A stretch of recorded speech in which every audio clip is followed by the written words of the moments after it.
Salam sejahtera semua anak-anak murid. Hari ini kita belajar mata pelajaran pengurusan kehidupan, pengurusan diri. Tajuknya 7.0 Kemahiran memasak dan mengurus rumah. Oleh saya, Cikgu T.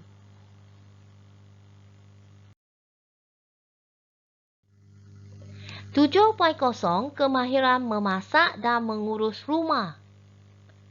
7.1 Pengurusan alatan dan bahan dalam penyediaan hidangan ringkas.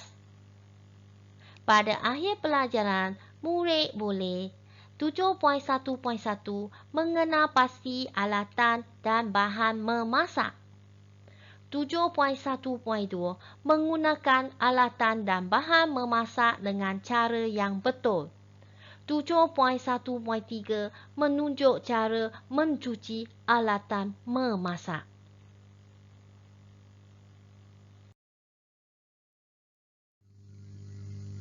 Ini adalah contoh ruang dapur. Kemaskan dapurnya.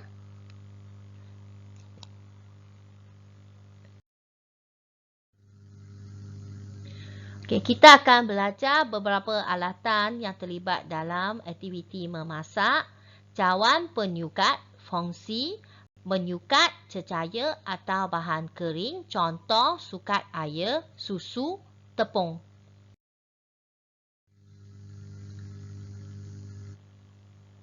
Seterusnya, sudu penyukat.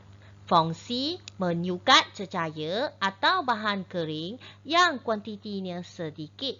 Contoh, sukat perasa, esen vanila, garam, serbuk penaik.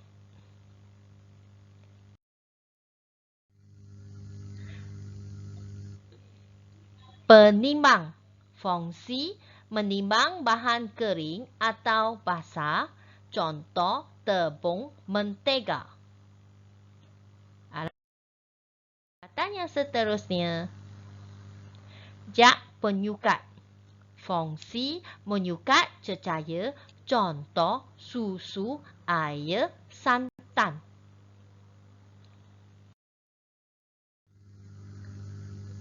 Pisau. Fungsi memotong dan mengupas. Contoh, potong sayur dan ikan, kupas bawang dan buah.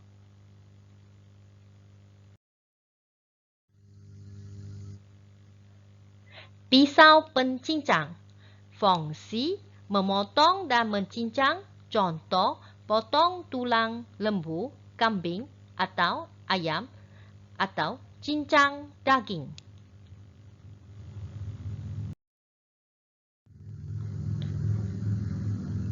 Pisau roti. Fungsi memotong roti.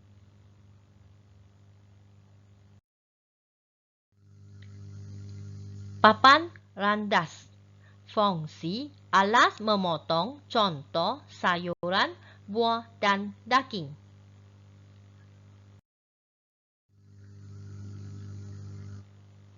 Periuk. Fungsi memasak makanan yang berkuah, merebus atau merenek. Contoh, sup ayam, kari daging. Periuk nasi elektrik. Fungsi memasak nasi.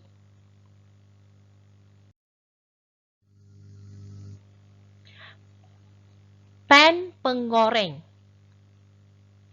Fungsi menggoreng dengan menggunakan minyak yang sedikit. Contoh, telur dadah, lempeng.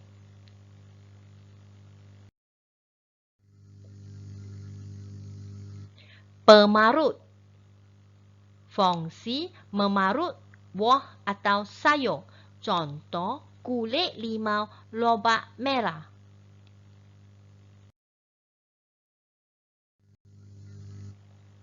Alatan untuk mencuci peralatan memasak. Span pencuci.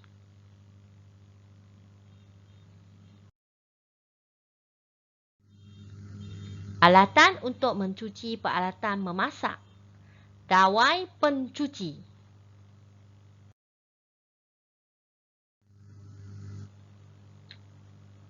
Alatan untuk mencuci peralatan memasak yang seterusnya, sarung tangan getah.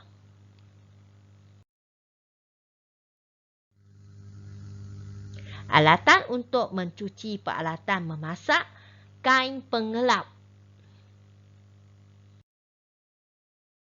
Alatan untuk mencuci peralatan memasak, berus pencuci botol.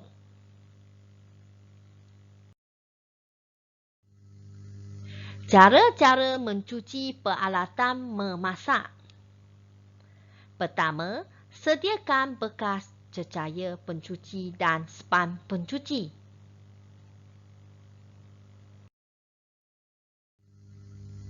Cara-cara mencuci peralatan memasak. Yang kedua, tuangkan cecair pencuci pada bekas berisi span. Tambahkan air sehingga mengeluarkan buih.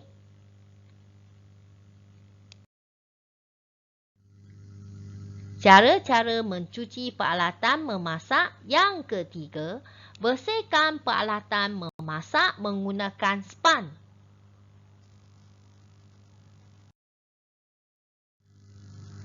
Cara-cara mencuci peralatan memasak.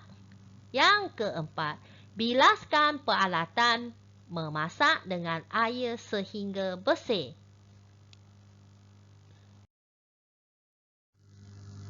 Cara-cara mencuci peralatan memasak. Yang kelima, keringkan peralatan memasak dan simpan di rak dapur.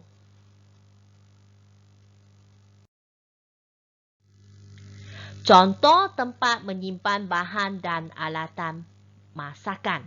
Boleh lihat di gambar ini ada pelbagai jenis rak di pasaran sekarang. 1. Rak bertingkap.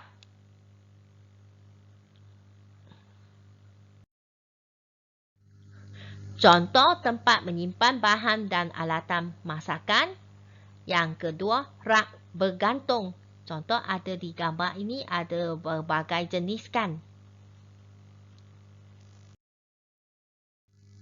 Contoh tempat menyimpan bahan dan alatan masakan.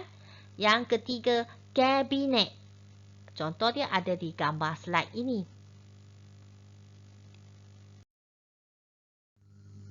Contoh tempat menyimpan bahan dan alatan masakan. Yang keempat, laci. Laci disimpan barang-barang cutlery secara tersusun seperti dalam gambar di slide ini. Sudu gapur, pisau disusun secara tersusun di dalam laci.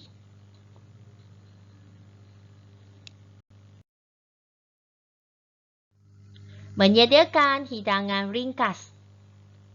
Penyediaan bahan untuk membuat sandwich telur. Bahannya, 4 biji telur rebus, 2 sudu besar mayonis, sedikit lada sula atau lada hitam, 2 keping roti putih, mentega secukupnya. Kalau tak ada mentega, boleh letak margarin, tak ada masalah. Sehelai salad. 1 biji tomato atau 1 batang timun.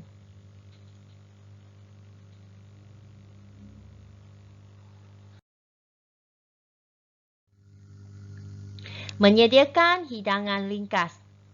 Langkah-langkah untuk membuat sandwich telur. Pertama, telur rebus dihancurkan. Kedua, kemudian masukkan mayonis dan lada sula, gaul rata.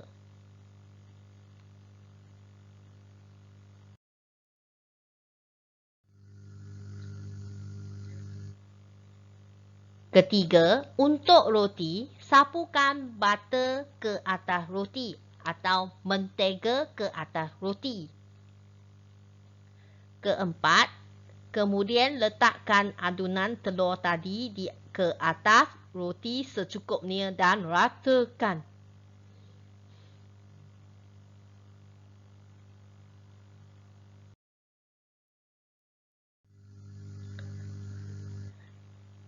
Langkah 5. Letakkan ulam, salad dan tomato atau timun ke atas roti dan kepitkan. Langkah 6. Akhir sekali, potong tepi roti dan potong menjadi segitiga, siap dan boleh hidang.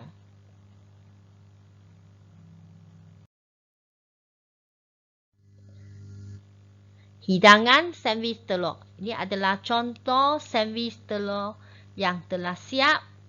Kita boleh hias dan hidang ikut kreativiti masing-masing.